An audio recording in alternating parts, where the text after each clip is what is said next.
নেপালের পর এবার ইউরোপ কাঁপাচ্ছে ফ্রান্স। রাজধানী প্যারিস সহ একাধিক শহর অগ্নিগর্ভ পরিস্থিতির সাক্ষী। প্রেসিডেন্ট ইমানুয়েল ম্যাক্রো নতুন প্রধানমন্ত্রী হিসেবে লেকর্নুকে নিয়োগ করার পর থেকেই ক্ষোভে ফেটে পড়েছে সাধারণ মানুষ। দেশ জুড়ে গণ অবরোধ, অগ্নিসংযোগ, পুলিশের সঙ্গে সংঘর্ষে উত্তাল গোটা ফ্রান্স।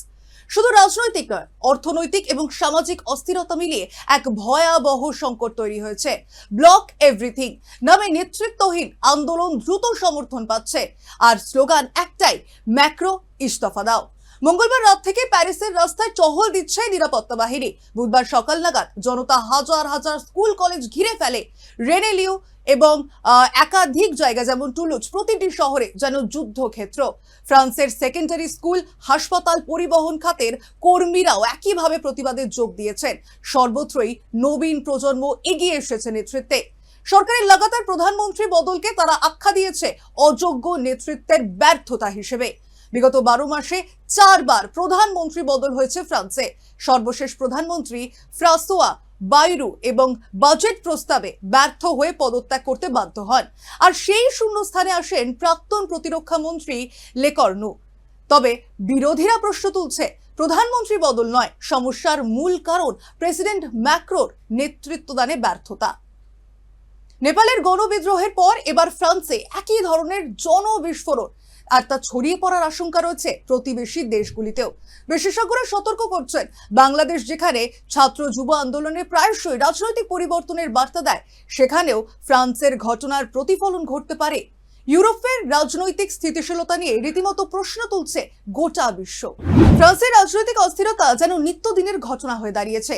1 বছরের মধ্যে 4 জন প্রধানমন্ত্রী বদলানো ইউরোপীয় গণতন্ত্রের নজিরবিহীন।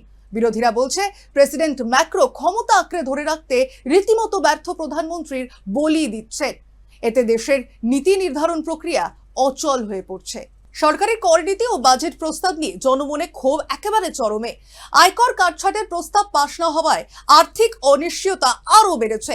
মুদ্রাস্ফীতি ও বেকারত্বের কারণে সাধারণ মানুষও ক্ষুব্ধ।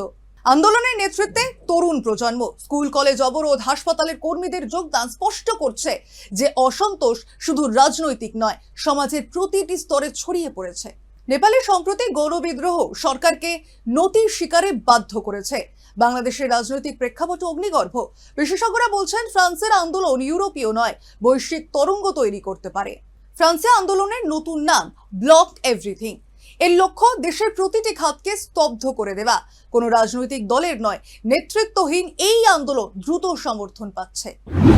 ফ্রান্স এখন চরম অস্থিরতার মুখে দাঁড়িয়ে। প্রেসিডেন্ট ম্যাক্রোর নেতৃত্ব নিয়ে প্রশ্ন তুলেছে কেবল বিরোধীরা নয়, সাধারণ মানুষও। অর্থনৈতিক ব্যর্থতা, রাজনৈতিক অচলাবস্থা এবং সামাজিক অসন্তোষ মিলে দেশটিকে ঠেলে দিয়েছে এক অজানা ভবিষ্যতের দিকে।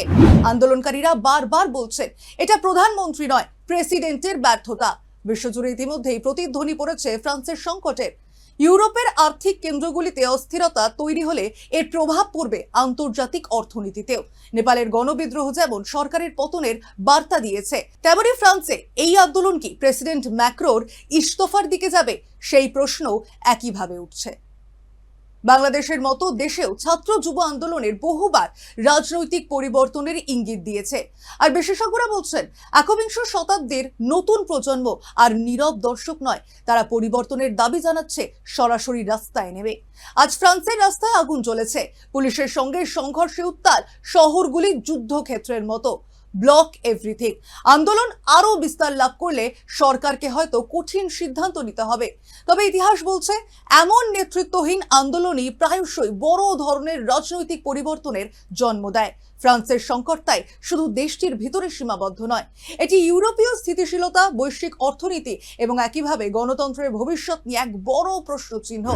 এখন দৃষ্টি থাকবে, প্রেসিডেন্ট ম্যাক্রোর কি চাপের মুখে ইস্তফা দেবেন, নাকি আন্দোলনের আগুনকে আরো উস্কে দেবেন।